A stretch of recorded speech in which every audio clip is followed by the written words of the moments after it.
Okay, let's dive in. Imagine stepping into a place where the wildlife just um, doesn't really care that you're there, Right.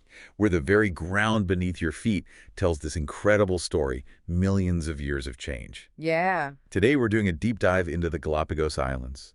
We're guided by the insights from a really interesting personal account called 4 Days in the Galapagos, where curiosity and wonder collide, wanderlust over 70. And our goal here, looking at this source, is to really get under the skin of what this traveler learned. Not just the checklist of what they saw, but the surprising bits, the practical realities, and how being in the Galapagos can genuinely, well, shift how you see things. It sounds like it's more than just a vacation, it's an immersion. Exactly. Because the source makes it pretty clear you arrive, expecting wonder, sure. But the way the islands affect you, it's often quiet, kind of subtle, and totally unexpected sometimes. Yeah. It seems like it's those small, unscripted moments that really pack the biggest punch. And that shift, it sounds like it starts almost immediately, doesn't it? The account says the most striking first impression is just the wildlife's complete lack of fear. They're just not bothered by people. The author talks about sea lions just lounging around like they're sunbathers who own the beach, which, I mean, let's be honest. They kind of do that, right? They pretty much do. And how they'll just casually flop into the water and sort of twirl around you if you happen to be snorkeling nearby. Wow. It's not them trying to get away from you. It's more like they're just, incorporating you into their afternoon swim. And those marine iguanas, described as prehistoric little dragons, just patiently munching algae right there on the rocks, barely giving you a second glance. It creates this almost surreal feeling, like you're the visitor being observed, not the other way around. Yeah. And I think that's a key part of that perspective shift the author mentions. Suddenly, your presence isn't the main event. That lack of fear, it feels like it's more than just a quirk. It's like a core part of the island's identity. And that extends so beautifully to the birds. The source calls them evolution's masterpieces. And, reading about Darwin's finches is one thing, but seeing them hopping around right near you with those, really distinct beaks. Yeah. The author really felt like they were watching evolution happening in real time. Really highlights this feeling of, deep humility you get. You're just there watching these creatures getting on with the business of being alive, as the author put it, totally focused on their world. Exactly. They aren't performing for you. They aren't fleeing from you. They are, just like the source says, living, breathing evidence of incredible adaptation and survival. Right. Being there with them feels like this profound natural history lesson that sort of bypasses your brain and hits you right in the gut. Okay, so from the air and the coast, we absolutely have to talk about the true icons, the giants. The source describes meeting a Galapagos giant tortoise as stumbling upon a living relic from another era. Oh, wow. You can almost feel the weight of time imagining that. Their movements are so slow, so deliberate, and those ancient kind of weathered faces. The author felt like they held centuries of stories. Just watching one move through the grass, completely unhurried and utterly indifferent to human presence, it apparently brought on this powerful sense of reverence, feeling really grounded. It puts everything into perspective, doesn't it? Your own little worries seem pretty small next to that. The source strongly suggests visiting the breeding centers or reserves to see these gentle giants up close. It emphasizes that it's a quiet, powerful reminder of the patience and resilience that really defines these islands. And that idea of patience, it shows up again, maybe unexpectedly, under the water. The author found that snorkeling there wasn't really about actively chasing things, but more about surrendering to the moment, letting go. Letting yourself float, letting the current guide you. The best encounters in the Galapagos come from patience. You don't chase that sea lion. You wait. You see if its curiosity brings it over to you. Yeah. You don't swim after the turtle. You just hover quietly and let it glide by if it chooses to. It's a complete flip of how we often interact with wildlife, Totally. And this patience, this respect, it ties directly into what seems like the absolute core principle of visiting the Galapagos. Stewardship and conservation. Right. The source makes it really clear this isn't just some policy on paper. No. For the guides, for the locals, it's described as a way of life. And that translates into incredibly strict rules for visitors, like no touching any wildlife at all, Right. no feeding them anything, and absolutely no taking anything as a souvenir, only your memories and, well, your photos. Yeah. It's this constant reinforcement that being on these islands is a privilege, and that privilege comes with a really deep responsibility to protect them. Okay, shifting gears a bit then. Let's get practical for anyone listening who might be inspired to make this pilgrimage, as the author called it. The source offers some really useful, like, on-the-ground insights. Did I too? For instance, water conditions can be brisk, so packing a wetsuit is probably a smart move if you get cold easily. Good tip. And while currents can be strong in some spots, the author felt very safe. They noted the guides are incredibly attentive and really focused on safety. That's reassuring. Another key takeaway seems to be, don't feel like you have to chase the big splashy moments all the time. Sometimes the quietest encounters, just watching a marine iguana do its thing, are the ones that really stick with you. Accommodation varies, apparently, but the source's perspective is interesting. The absolute luxury is in the water itself, meaning the incredible nature kind of outweighs needing a five-star hotel. Right. The real value is the experience. Tour costs can seem high, but the author framed them as an investment in wonder. I like that phrase. And it sounds like specific experiences really validate that investment. The author mentioned a couple of tours that stood out, one where the guide included really good photos and videos of the group's activities. Oh, that's nice. And another that offered the chance to actually swim right alongside penguins. Things like that, you can see how they'd make the cost feel worthwhile. Definitely.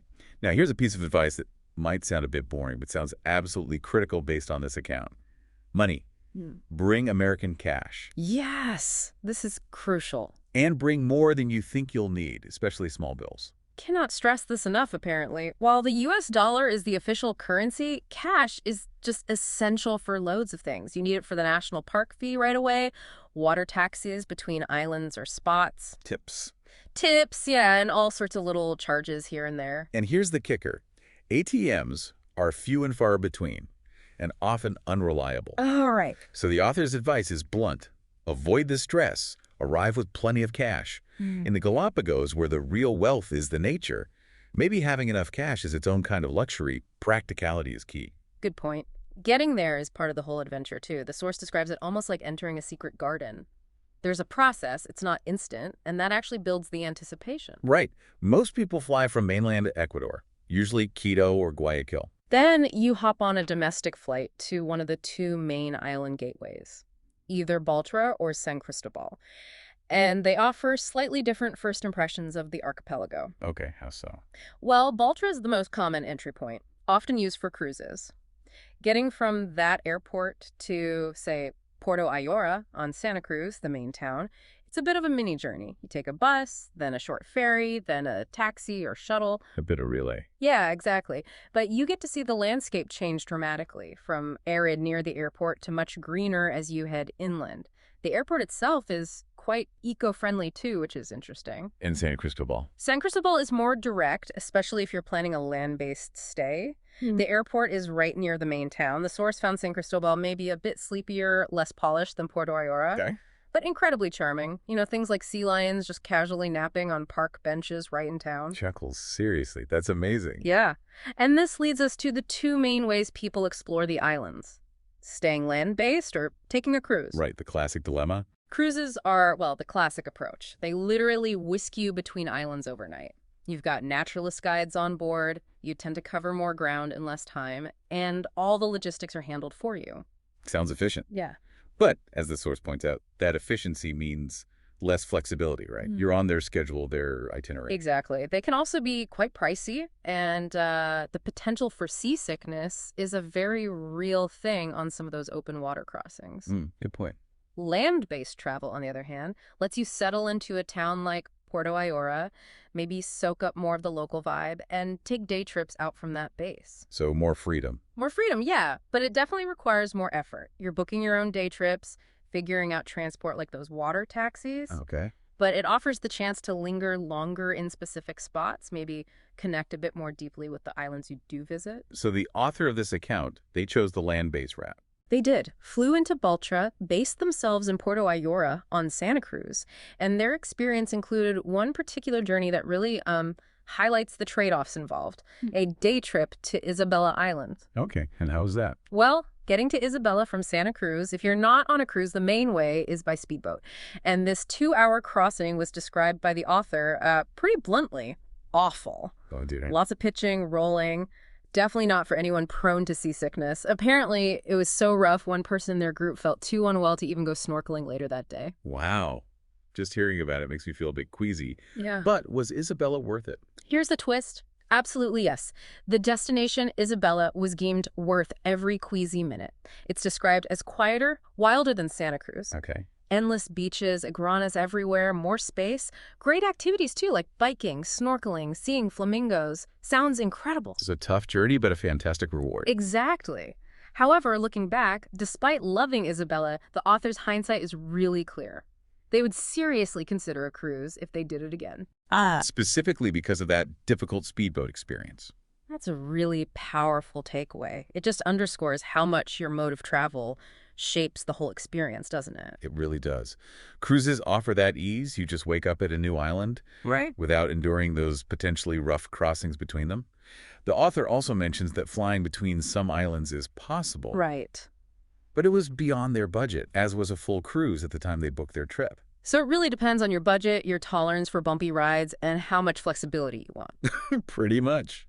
Whether you choose land or sea or brave a choppy speedboat ride for a gem like Isabella, it seems the islands definitely keep you on your toes. And it circles right back to that initial advice. Come ready to be surprised. Mm-hmm. And maybe, just maybe, pack some ginger for those boat trips. Good call.